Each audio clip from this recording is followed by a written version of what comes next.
Hello AOS fans, Robin here, back once more with something a little different for you today. Yes, today I'm going to be talking about forthcoming Kickstarter Super Fantasy Brawl. Those of you who have followed my UKGE 2019 coverage will have seen that I played this game at the Expo and I very much enjoyed it. And the reason I played it was because of its similarities with Warhammer Underworlds. Yes, it's a Super Fantasy Brawl touts itself as an easy-to-learn, difficult-to-master arena brawler with vibrant fantasy champions and tactical gameplay. Does that sound familiar? Yeah, I think it rather does. It could easily apply to Warhammer Underworlds as well. This is different. I've played it and it is different. It's available, as I said, it's coming to Kickstarter. It starts on June the 25th. And it's a really great game. It's got lovely large scale miniatures, which I think will be really fun to paint. There is an arena, there is a hex-based arena, as it says in the description, but there are quite a few differences between Underworlds and this game. There are no dice, for example, so everything is driven by cards, and the cards, it's not like a deck builder as such. Each warrior comes with their cards, and you put teams of warriors together. You put teams together. The idea is they're drawn out of times. You put teams together to fight, and you take the warrior cards with you, and you shuffle them up in your deck, and you draw cards from that deck. And then when you finish, then they shuffle round. So again, it's not like Underworlds where you run out of cards. Your deck keeps shuffling round and round and round. So it says, yes, each time you play a game, you will select or draft a team with 3 incredibly unique champions. Each champion brings with them 6 action cards which define their individual attacks, skills and reactions. Yes, so they get 6 action cards which each have a colour. They're blue, red and yellow. And then each of your turns, you get 3 activations, 1 for each colour, and you can play one of your cards which you've drawn.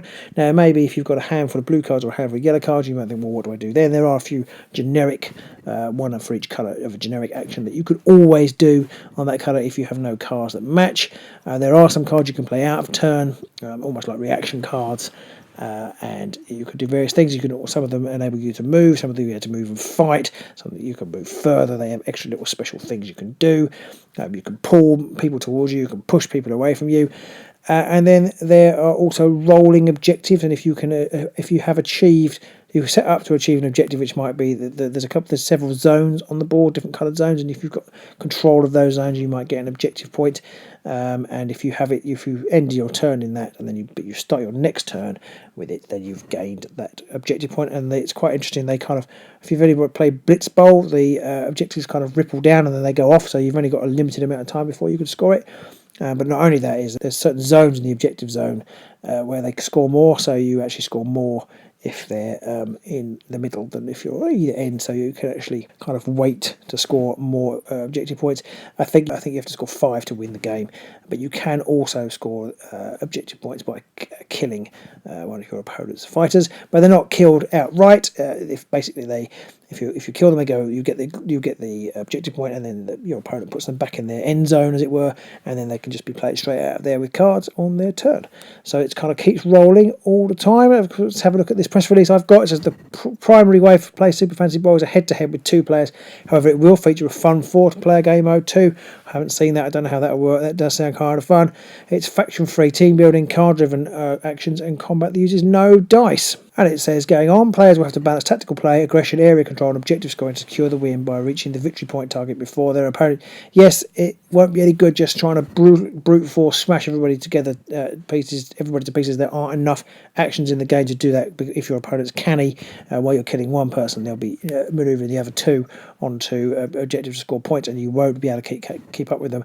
And it is kind of, in the single game I had, it's very much about resource management, kind of remembering what might be coming, but also dealing with what you've actually got at any particular time. It's very difficult to change what you have, so you're kind of managing that your resources all the time while trying to eke out a win. And if you don't want to get on the Kickstarter, it will be made available at retail. The retail game is going to be supported with regularly released champions, which can then slot directly into players' teams, so you can mix and match your players. And then there's going to be some organised play events as well. Kickstarter, as I said, kicks off on June the 25th, but will hit retail stores in Q2 2020. Pete and I are very much looking forward to trying to bring you some games of Super Fantasy Brawl. It certainly fits our kind of fun style. The miniatures are lovely, they look really great on the screen, and it's quick and easy to play like Warhammer Underworlds is, so it definitely fits into the busy family lifestyle that we have, and try we can fit it in and around our Underworlds games. So other pertinent things I can think of here that you might want to know. The banner headline, if you like, is the greatest champions of all time have come together to fight for the coveted Super Brawl. Only the wizard who can form the best team of champions and outwit their opponents in the arena will be triumphant. And so the core mechanics of this game are, it's card driven. Everything is, as I said, everything's done by cards. It's head to head, 1-on-1, or maybe even 2-on-2 of this special game. They've talked about faction free teams, so everybody can play with everybody else, which is quite nice. So you can just buy one miniature and slot them in. You haven't got to get whole teams. And the cards, therefore, there's none of this universal card stuff, which you have is a problem, I think, in Underworlds, is that there's one really great card in one pack and you have to buy it. If you're coming into the game later, you've got an awful lot of things to buy if you want to get the best cards, because they're spread liberally amongst kind of the available things to buy. Whereas in this case, basically, when you buy them, you will get what you need to play with that person. You won't be able to add anything else, which I think is quite nice. Obviously, it's miniatures based. There's no dice, as I've said. There's objective scoring there. Apparently, according to this press release I have, there's deterministic gameplay. I don't really know what that means, but it sounds very philosophical. So there's free team building with asymmetrical champions, providing unique ways to play thousands of team combinations. That'd be really interesting. I think in the core set that I play with, certainly there were just six guys, and I don't know how many combinations that is of team member. I could probably work it out if I was better at maths. But I guess each time they add one or two new people, you're going to massively increase the combinations for playing. There would definitely be favourites. As I've said, the miniatures are really quite large. I'll flash up a couple of my pictures for you that I took at the UKGE, and maybe a couple more from this press pack that I've got. The miniatures are great, and they'll be really nice to paint, really interesting to paint. So bigger, I haven't painted any bigger since I used to part of plate plaster of Paris models when I was about 6. So I look forward to that. But the models are gorgeous, and I think it's going to be a really fun addition to the arena combat market. So there we go. That's Super Fantasy Brawl. I hope you like the sound of it. Do check out the Kickstarter. It looks pretty great. I haven't seen the actual Kickstarter page yet, but I'm sure it's got everything, all the information that I've got here. If you want to know anything else about the game from what I've seen, then do pop a question in the comments and I will do my best to answer it.